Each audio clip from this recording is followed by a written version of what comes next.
Morning again, Robbie.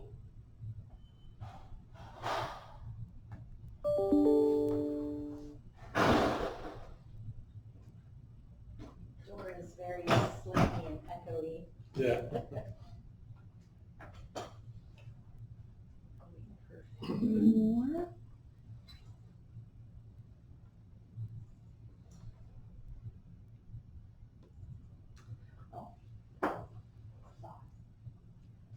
Hey, Dad. Hello.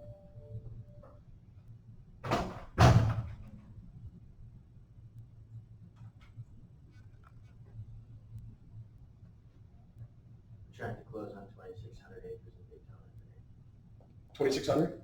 This is a little crazy around here yesterday. Yeah. Let me know how that goes, because I'm talking to some of the people from Harley Davidson right now on part of our deals too for Oktoberfest, and because they put a lot of investment over there during that time period in Daytona.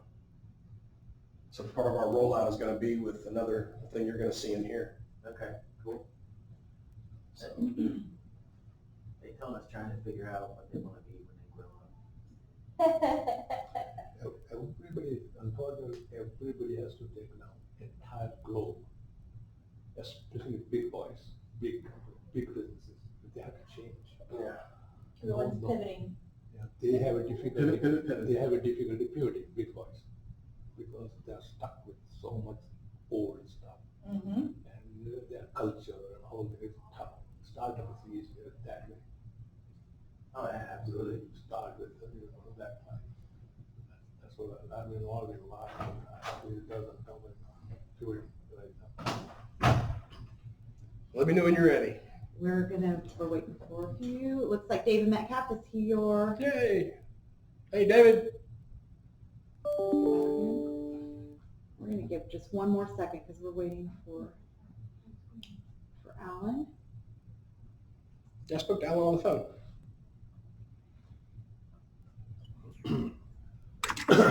They actually worked on the project with Metroplan Orlando, with their company.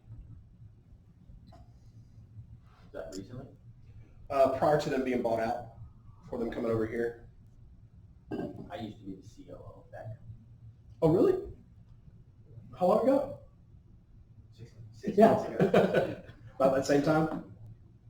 Well, I mean, I had been with them since 2007. Yeah.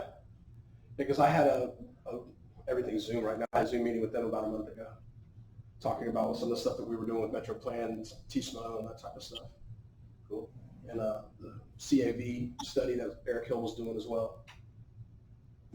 Okay, we're going to go ahead and get started. I believe a couple of jury members will join us, but Okay. to be mindful of your time and what we're doing, we will go ahead and get started. I will record this, so anybody who is not here will be able to see your presentation later. So you can go ahead. All right. Hello, everybody. Thank you very much. We appreciate the opportunity to come in and talk to Avalon Park Group about some of the work that we've been doing over the past year and a half. Formerly, I was the Vice President of Business Development over Villages Transportation Group. And over the course of my tenure there, we started seeing a lot of the landscape and ecosystem start to change in ground transportation and mobility solutions. And what we started to see is that people were moving towards electrification, autonomy, and laying the groundwork of where mobility was going to go in the future, moving away from fossil fuel vehicles and things that were harming our environment. So one of the things we're going to start off with today, I'm on the Congressional Committee for the NLA, which is the National Limousine Association, as well as the Board of Directors for the Motor Coach Association, and also working on some of the committees here like the VW mitigation component for electrifying Central Florida area. So what you're going to see is actually going to be one of the videos that's going to be launching today at 12 o'clock. In the past 35 years, the National Limousine And if it doesn't buffer, placed your needs and safety forefront of each and every ride. doing the same thing again. Driver background checks, safety trainings, daily vehicle inspections,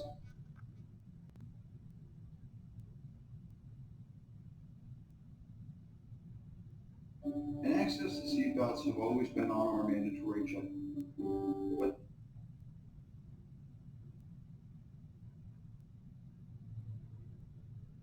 in today's world, when it matters most, your health has become that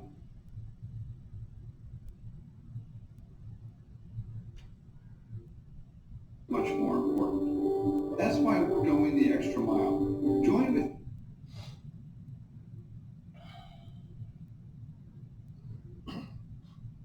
international medical experts like the Global Virus Network, who assured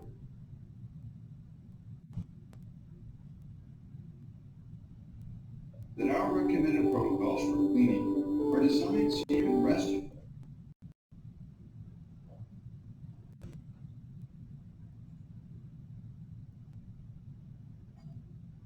assured that the vehicle we send you is the safest ride available. Our member operators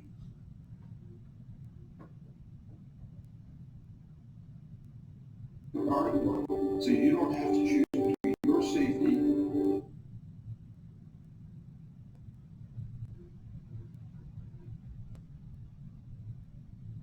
the safety of your family and loved ones in the places you need to be.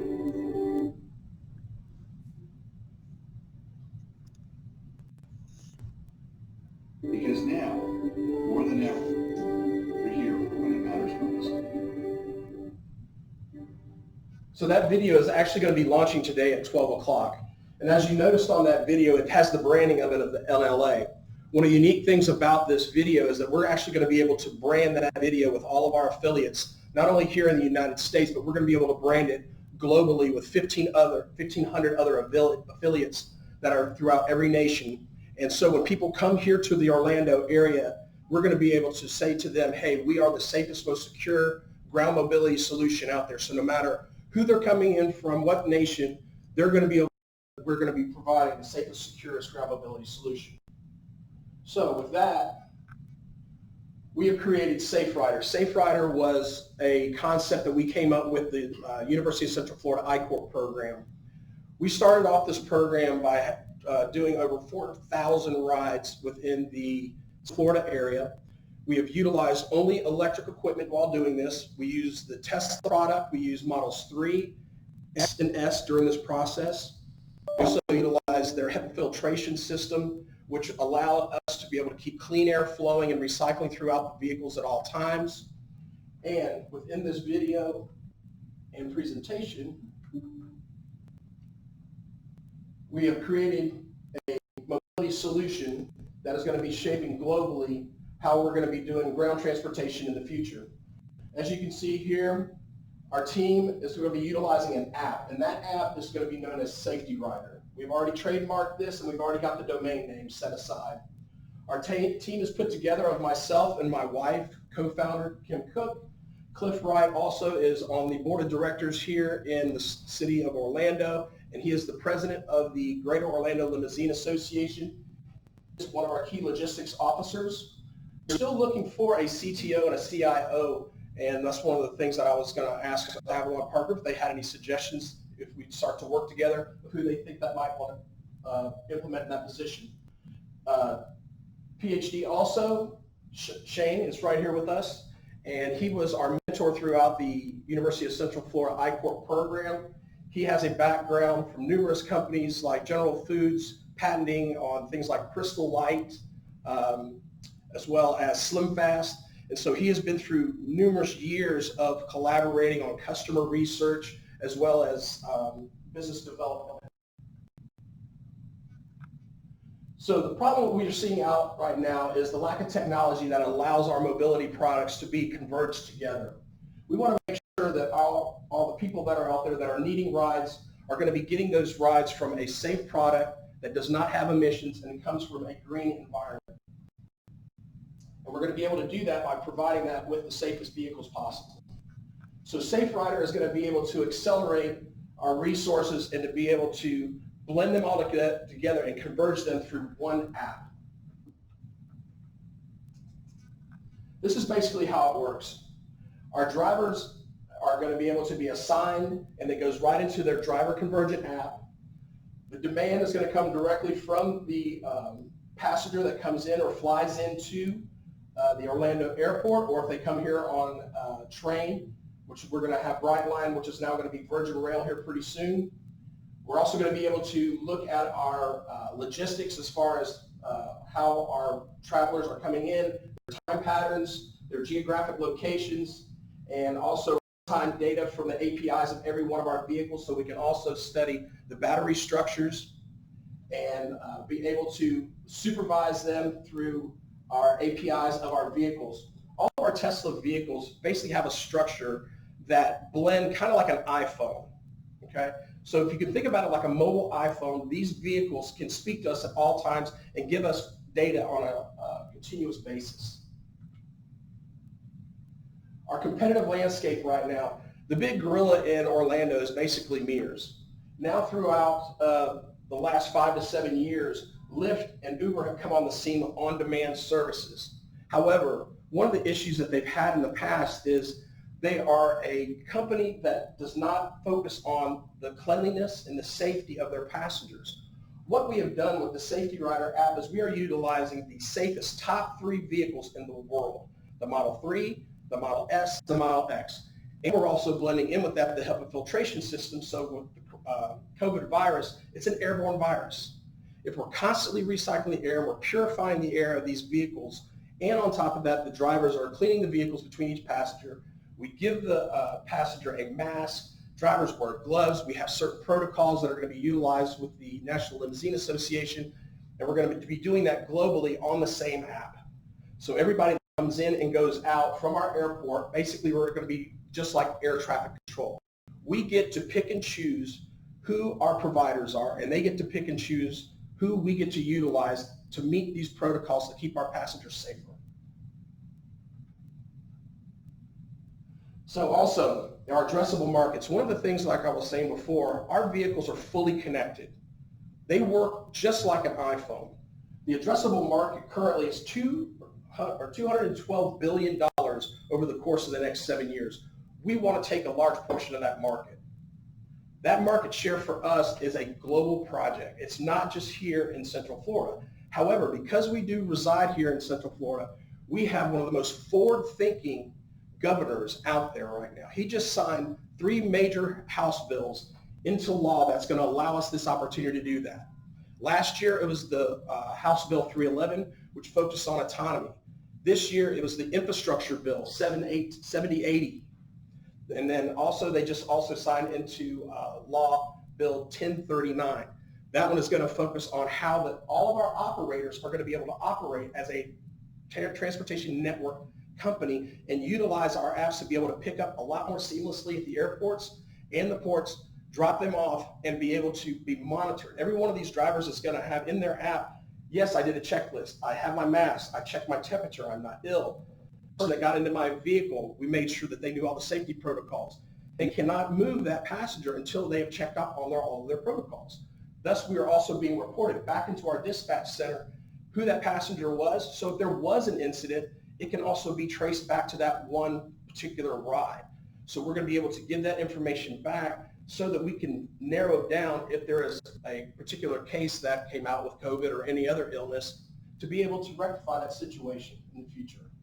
Electric vehicles in the future, we're going to be doing types of EV leasing. We've already experimented with some of our current investors of putting together these leasing agreements so we can make sure that we're getting a return on our investment. Our ROIs are increasing substantially right now. And then in the future, our scalability is going to focus on autonomous vehicles. When you have to remove that driver from that operating seat, what does that landscape look like? What does that ecosystem look like? What does that charging infrastructure look like? We've already been investing our time over the last 18 months focusing on these addressable markets. Our timelines. Currently, because we've been through the iCorp program, we've been focusing on customer discovery. We have been pivoting like you would not believe. Ever since we started in mid-March, all we did was pivot, more questioning, more customer discovery. What we thought we knew 3 or 4 months ago is not where we are right now. And we have developed this particular app to be able to reduce our overhead. We do not want to be Walmart. We are going to focus on the best product possible. And that costs a little bit more money than just being a Uber X driver. And that's the target market we're going after. Next, we're also going to be doing a CTO recruitment. We need to get a chief technology officer in our company that knows technology, that knows how to program, that understands the capabilities of connected vehicles. Next, in October 15th, we're going to be doing a validation of all of our key work that we've been doing throughout this year. We're going to be hosting the National Limousine Association virtual meeting, or if they actually do come here to our expo center, we're actually going to launch the product and test it with 5,500 potential affiliates here in Orlando. And we're going to get feedback from our affiliates globally of what they like about the app, what they don't like about the app, and we're going to be able to adjust on the fly. And then we're going to be able to launch the product starting in December and hopefully bring it up to scale starting in the January 2021. This is our management team, myself, my wife Kim, Cliff Wright. He also owns Royal Transportation Group. This is Sean. Our daughter-in-law, Ariel, is also our executive assistant. She's been with us ever since the inception. And we also have Armando Hernandez, who does our training and compliance, of which he's still out right now in the field. Cliff is also out there running a business right now, so he is not here with us, but hopefully he's online. Our advisors, Dr. David Metcalf from the University of Central Florida. He is part of their IST there and is also part of our academic guidance as well as advisory. Dr. Jay Allen also owns Safety FM, and he is also part of our compliance and safety. Matt Doss, he is an attorney out of New York, and he is also the president of the International Committee for Regulators of Transportation. Melissa Allen is also Jay's wife, and she does our computer technology. And Linda Gotti, she does our marketing and design. Our partners, Cliff Wright. Rick Versace is the president of the Limousine Association. He is stationed down in Boca Raton, Florida. So we're going to be able to connect our vehicles from Central Florida down to South Florida and flip-flop vehicles. So when we need to do charging on these vehicles, we're going to have charging stations at both locations. And when people come into South Florida from the Fort Lauderdale, as well as the Miami market, he's going to be able to take care of them, bring them up to Central Florida, and then we take care of them up here. Brian Hogan was one of our very first investors with the company. He owns Hogan Law, so we also not only have on our board an investor, but as well, he has got a lot of background in his law firm. Emerging Traffic is our very first venture capital group, and they have people on their board that have been assisting us with getting this product up to scale as we are right now. In the past, you can see that we've been utilizing all different types of technologies, and the main thing people think about when they think about ground mobility solutions is the taxi network. Call people on the phone and then hit hail a ride. However, presently we are working on the internet, Wi-Fi structures, and getting people to take orders, put them in the system, and then make the rides happen. Our strategies are going to be focused on future technologies, globalization, business segment growth, as well as targeting emerging markets out there. We've been working with a company out of India, which is called Market to Market. They have been able to capture all kinds of big data and converge that to us so that we can see what addressable markets we need to be looking at in the future. Arcimoto. This is probably a product that nobody's ever seen before. Arcimoto is a brand new type of mobility solution that is a three-wheel mobility solution that has delivery capabilities, and then they also have two other types of mobility solutions. One of them is called the Deliberator. One of them is called the FUV, which is the Fun Utility Vehicle. And then they also have the First Responder. The First Responder focuses on just the EMTs type of medical services. And because this vehicle has a smaller footprint, it can get in and out of places that most big EMT vehicles, diesel combustible engines, cannot go. So they have signed a deal with us to be our very first pilot study here in Central Florida. We're going to be able to launch this over at the University of Central Florida. We're going to be able to launch it with some of the resorts, the ports, the airports, to be able to do the last mile function of ground mobility solutions. Once again, totally electric, zero emissions. Did I hear Avalon Park in that? That's why we're here. That's why we're here. Okay, and in the future, as you can see, we have all different types of addressable markets. So we actually have 4 different business models we're getting ready to launch in the future. It's not just the app. We are creating 4 different companies in the future, and we're doing this. It's not that if we're going to do it, we're going to do it. We just want to have another partner to scale with. You know, we can bring this product to the consumer a lot quicker if we can get some investment capabilities out there to be able to grow this thing. And what that looks like because of COVID, I really don't have all the answers just yet, but we will. We're going to do it through customer discovery over and over again, addressing those markets. And this is where we are right now. We currently are down in this area right here. This is where we're going over the first year or two, and this is where we're going over the next 5 years. Everybody should have that in their slide deck. But this is how we've been focusing. We had to generate revenue on our own. My wife and I used our own personal bank accounts to make this product work. Now we're getting out here to this next revenue mix where we're asking for some money to be able to come in to scale this thing up a notch.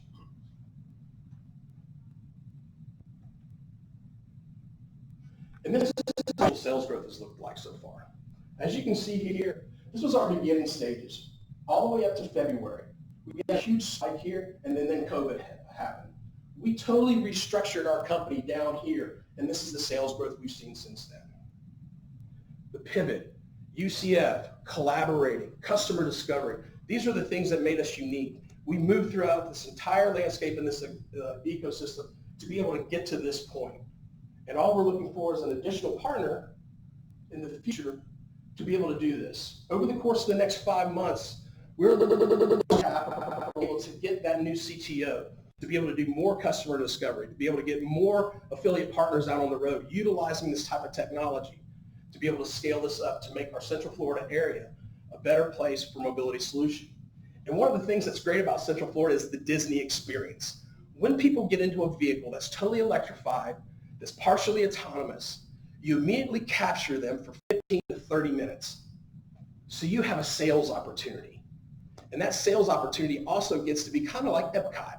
You get the experience. You get the Disney experience of coming to Orlando, and you get the experience about that ground mobility solution of, wow, vehicles can actually do this? You can program a vehicle. You can program to the point that it put in a final destination on a GPS coordinate, and that vehicle will drive you there. Yes, right now our state regulators mandate that we have a chauffeur still in the seat touching the steering wheel, but the vehicle does it, and that's the wow factor. So in the future, we were talking to Avalon Park Group. We had an opportunity to come out here for the Innovation Award, and that's who we are. We're EVTransports. We produce the Safe Rider app, and we hope to have an opportunity to work with you. Any questions? Definitely. Glenn, that's your last slide? Yep, that's it. And you're an Avalon resident? No, ma'am, we live over in Vista Lakes. Okay. It's close. Go on. 15 minutes. Right? Okay. Let's start with Alan. You're first up on the list here.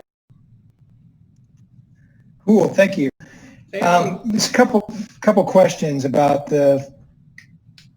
what you're presenting there. So how do you get the fleet, I guess, is a question. So talk about a fleet of Teslas and other vehicle types. Currently, we've been doing a beta test with a scalable, we've been utilizing up to 7 Teslas currently.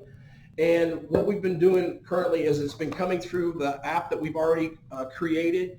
We partnered with a outside group that's called Limo Anywhere that utilizes top-notch vehicles in our current market.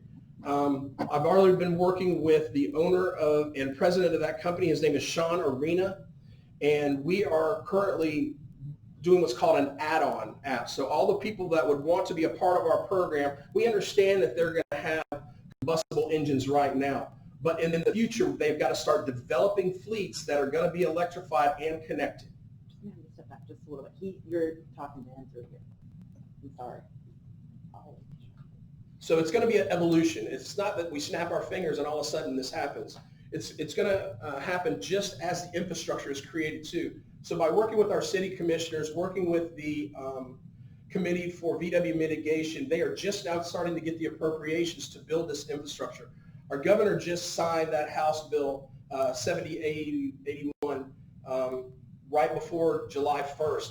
So those funds have just been allocated, and he just came out and did a a statewide publication on West News that they're going to be putting in an additional 74 charging infrastructure stations throughout the state that we'll be able to utilize. One of the biggest drawbacks to electrification of vehicles is there's not a fueling station on every corner. So until the infrastructure is built, we're not going to see a lot of application. But as it evolves, we want to be first to market. We want to be the company that people recognize as the safest electrified ground mobility solution out there. Does that answer your question, Alan? Okay, yeah, just a follow on to that. So in the case you're not necessarily going to be a fleet owner, right? You're just going to be you'll have partnership with fleet providers. Tangible assets. Is that correct? The idea is to own the app and bring on affiliates. Got it. One of the ideas also, we can have people that own fleets of vehicles that can be on our app. And it's kind of like being a wholesaler. Once they're on our app, they will pay us a percentage of the utilization of us driving sales to them. And because we have an affiliate network globally, those sales come into us through the app, through the software, and then we push those jobs directly out to those people that are going to execute that job. So we physically don't have to own that tangible asset of the vehicle. Thus, we're not capitally intensive. Okay, that was my question. I appreciate that. Okay. Thanks, Alan. I'm good. Thanks. Thank you. Carol Ann, let's go to you. Good morning. Thank you for a great presentation. Good morning, David. Always good to see you. And having Dr. Metcalf on your team gives you a lot of credibility in my world. So good for you. David and I have been friends for about a year now. 2 questions. I'm very familiar with the I-Corps program, having participated in that, but I'm curious, one, how much customer discovery you've done actually talking to potential riders anywhere, including in Avalon Park. And the second question is, pretending that COVID's not here right now and that's not an issue, where are the potential risks for failure and the key barriers to market entry for this? Okay. I believe we've already executed over 4,000 customer discovery trips, and they've all been in electric vehicles. So we've got the data of 4,000 people that have been in our vehicles. We've had conversations with them. Then we went through the I-Corps program, which was a 6-week program through the course of June and the early portions of July. And we learned how to pivot. We learned how to do more customer discovery, talk to not just the people that got into our vehicles, but also people that were inside the business community that would start to utilize or come on board as a subscription base. And that's another thing that we looked at doing, is not just having that end-to-end user, but also coming on board as subscriptions and utilizing our service on a monthly basis. And then as far as your next question, with what's one of our biggest drawbacks that we possibly could see in the future is if COVID extends and we don't see a big influx of people coming into Orlando, that could postpone our launch. Does that answer your question? Thank you very much. Appreciate it. Thank you.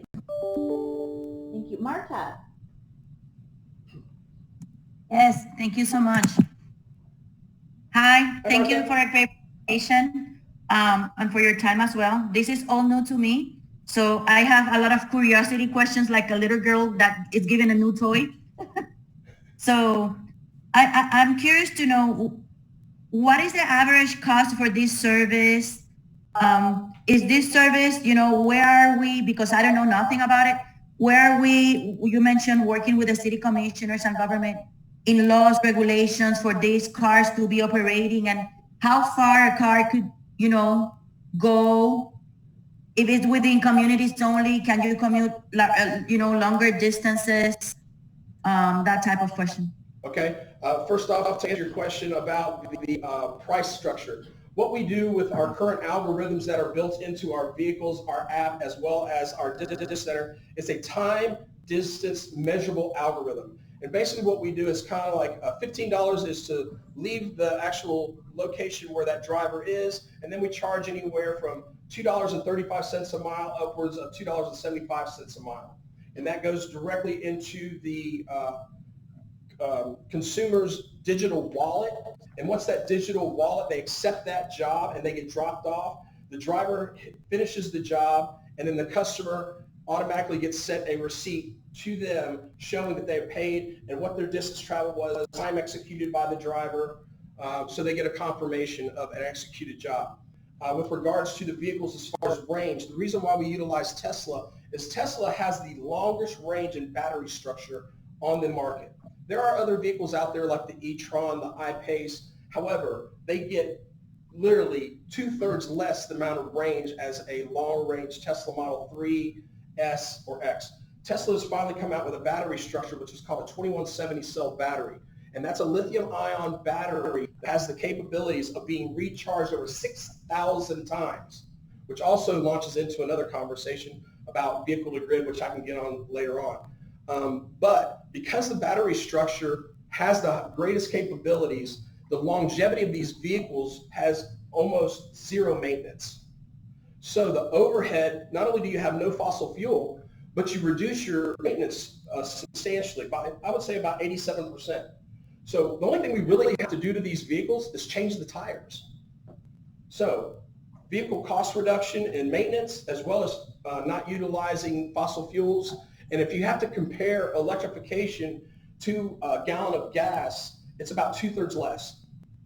So optimization, return on investment, it all increases over a course of about 3 to 5 years. Plus you can utilize the vehicles longer because you don't have the breakdowns. You're just changing tires. Yeah, but you mentioned that the idea of this is just be the owner of the application, not of the fleet. Somebody else will handle that, right? Now, we do own some of them, but we just will not own all of it. It's not going to be feasible to globally own thousands and thousands of vehicles. So what we want to do is empower our affiliates globally to get on board, own these safer vehicles, and to be able to execute in their given cities. So when they send their customers here to Orlando, we execute it here. And because I'm on the board of directors for the Limousine Association, we already have affiliates and people that own these vehicles here in Orlando.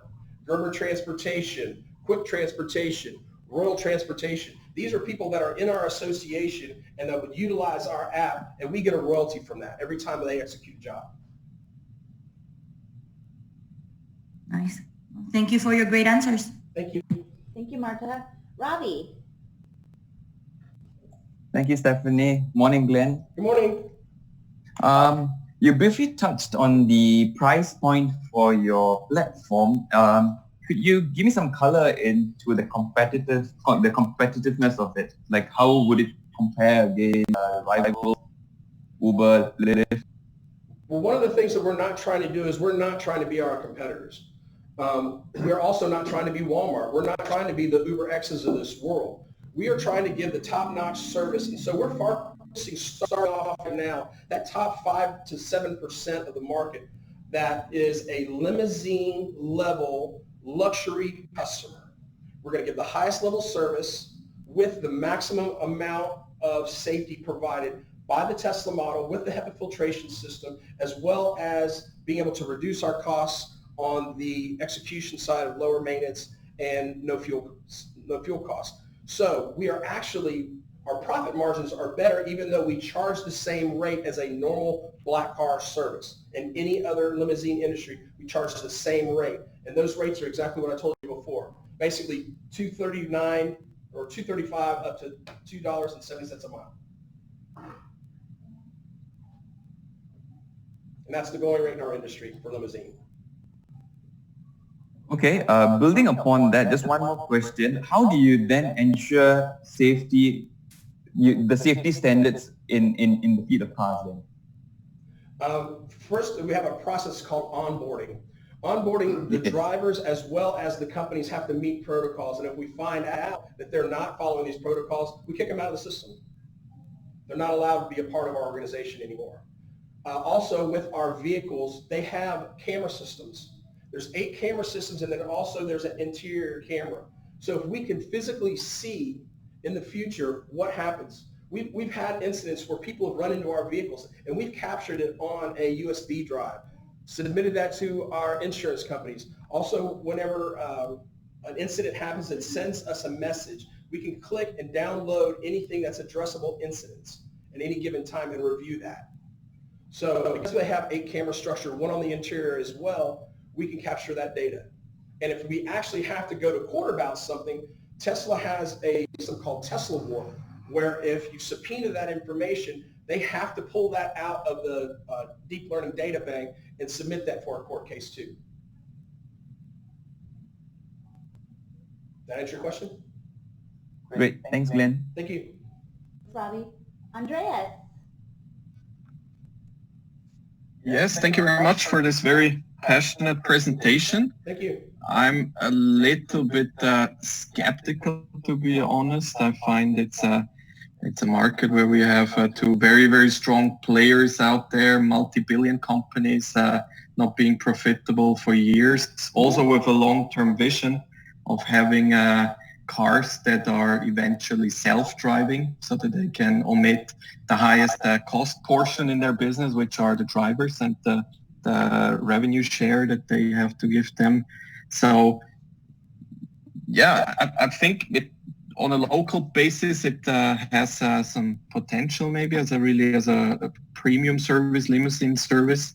What I find a bit negative in a way is maybe your reliance on Tesla. So how do you want to scale the business if you only want to focus on Teslas in future?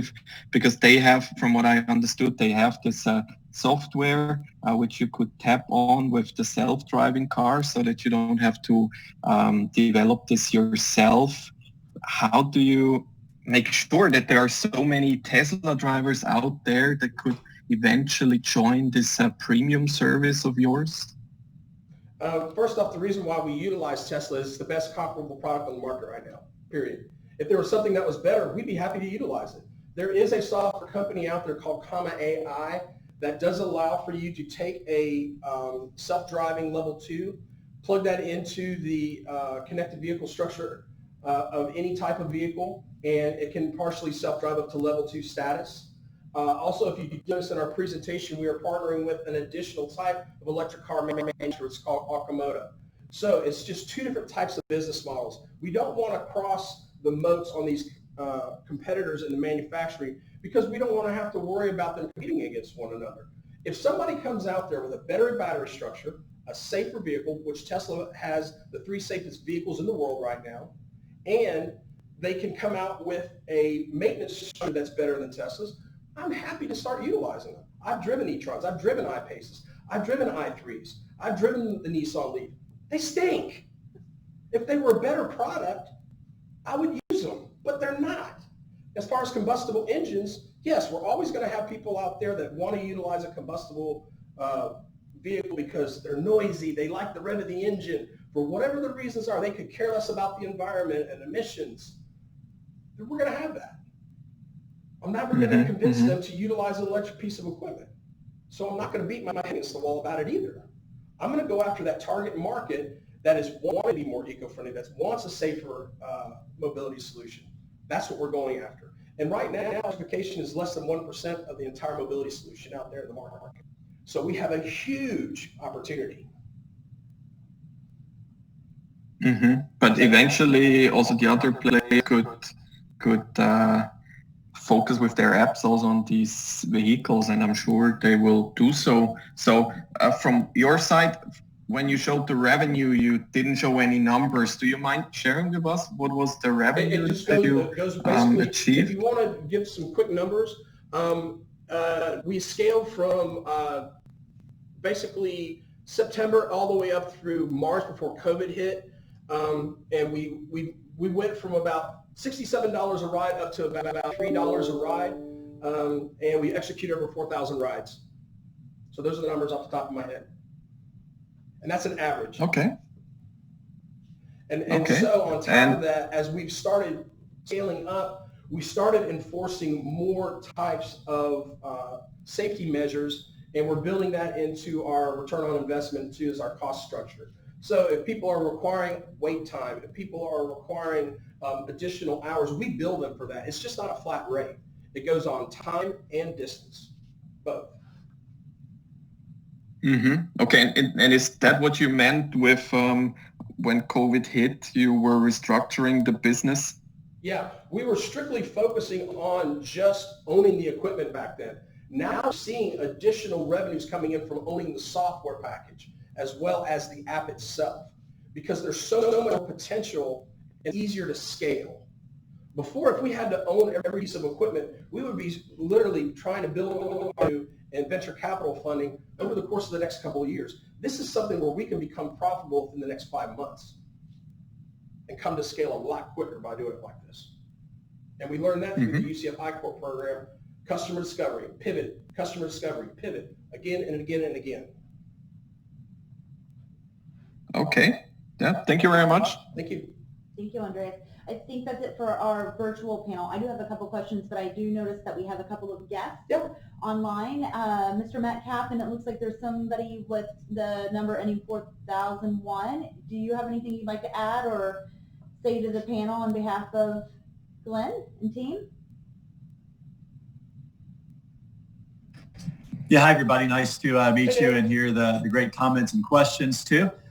We've known Glenn for a while now and really appreciated his model and his ability to be adaptable, especially in these interesting times too. Some of the trends that he's spotted and is aligned with too, if you think about the revenue growth and the efficiency of his operations too in his test pilot, bringing that out to scale has a lot of potential. If some of the other manufacturers and OEMs like Tesla or Audi and others decide that they want to do their own networks, there's going to be some great potential for each of the areas to need a servicer, almost a franchise type model servicer, like what Glenn is talking about in those different geographies. So those are some other exciting opportunities. Some of the things from more of my university research on that we're interested in is the same types of scheduling systems, efficiency and logistics and supply systems are going to be used whether we're talking about ground transportation, whether we're talking about aerial vehicles, or whether we're talking about even space too. So if you think about where we live and where Avalon Park is located too, kind of strategically between Orlando and the Space Coast too, I think there's going to be a lot of potential there too. If you look at some of the recent articles about the U.S. Air Force doubling down on flying car technology and NASA's research and other areas too, there's a lot that can go into the model that Glenn has. The other of the Internet of Things economy and what that might look like for the future of transportation. Thank you. Thanks, Glenn. This is Sean. Thanks a lot.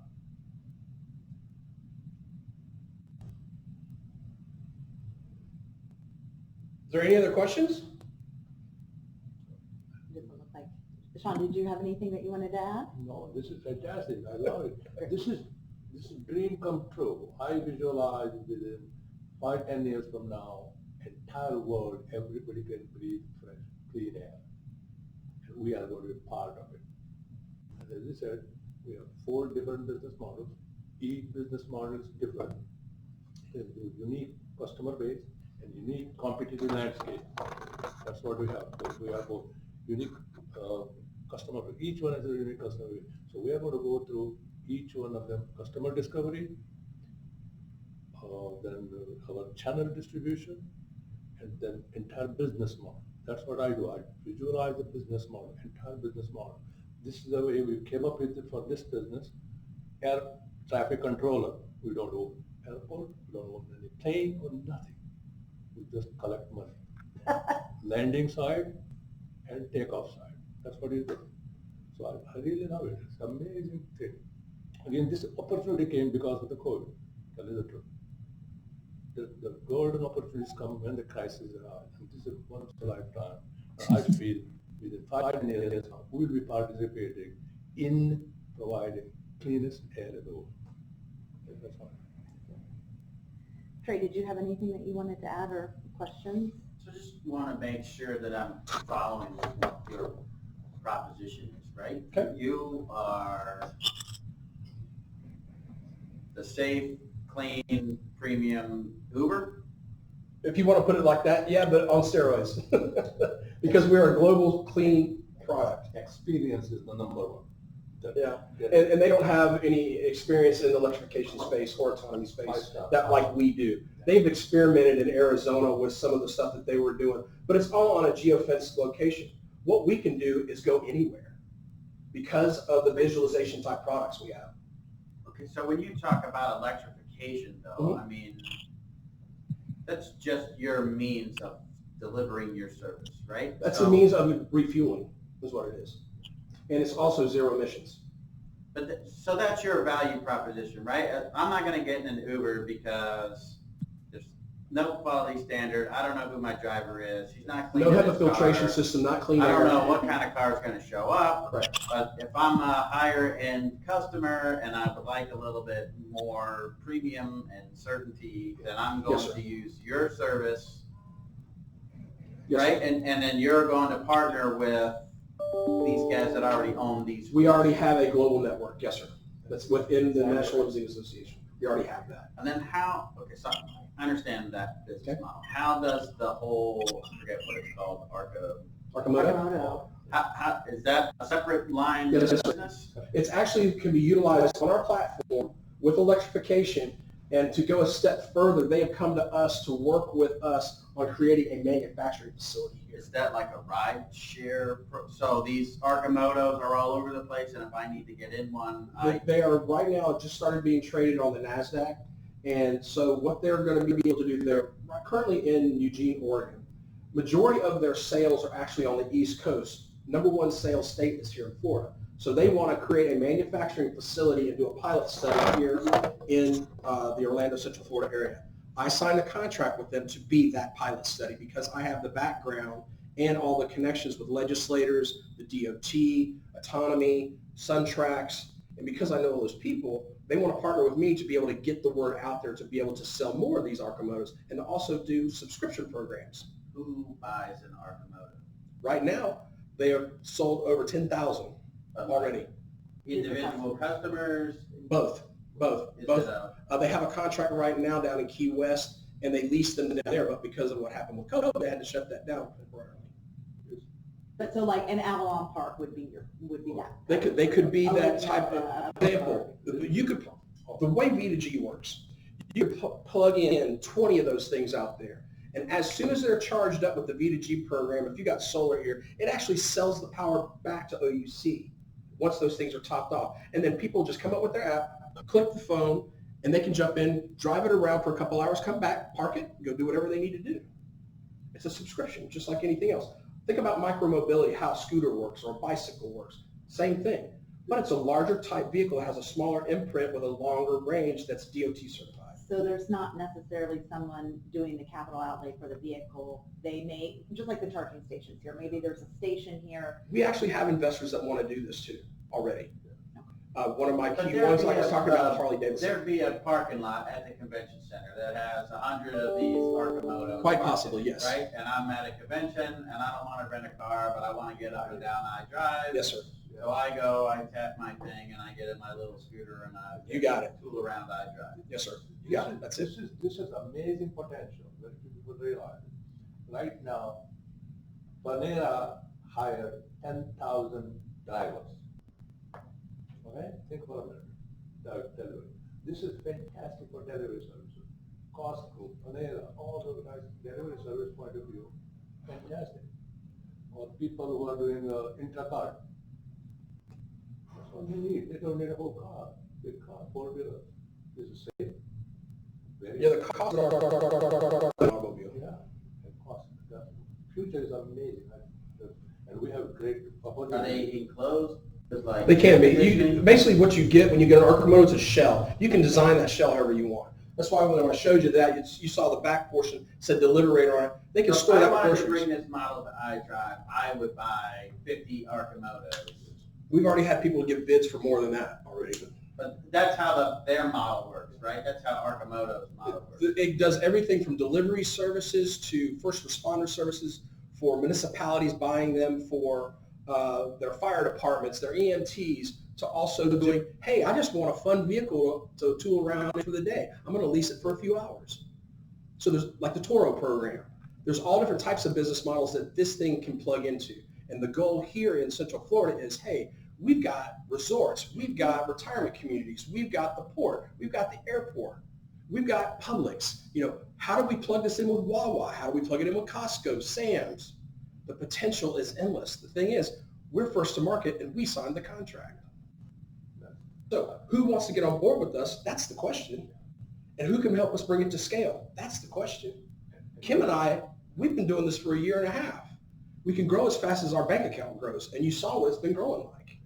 So to follow up on Andreas' question, you said between September and March, you did about 250,000 in revenue?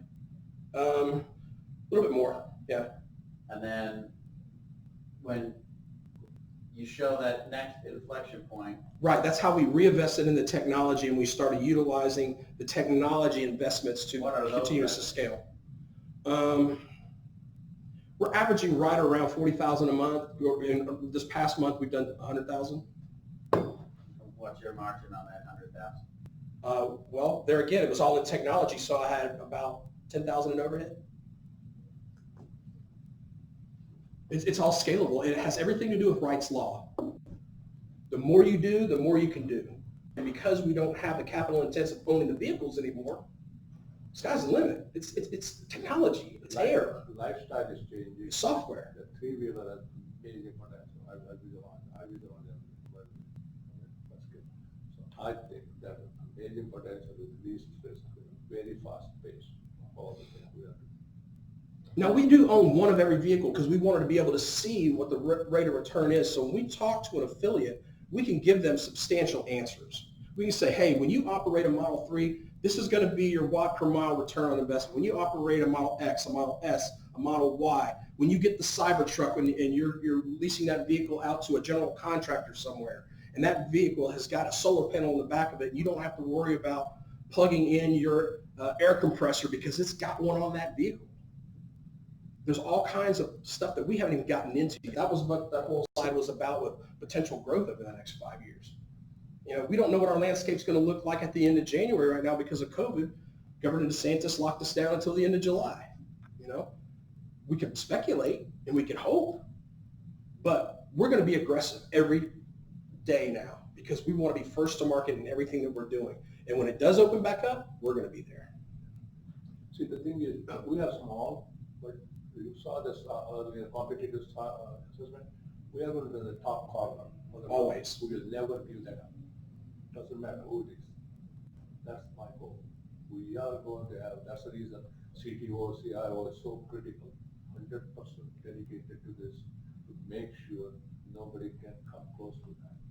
So I have a question in regards to competitors and Ubers and that kind of thing. I recently, during COVID, went to St. Augustine and I went to get an Uber.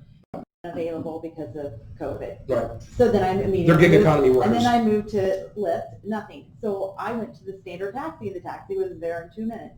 So how do you compete with being a much different scale of a business? How do you compete with that in this right now society? Like I want it right now. Right now, what we've got to do, as a consumer, partnering with CVB and partnering with, like I showed you that video, that is going to be launched at 12 o'clock today. It's never been seen before.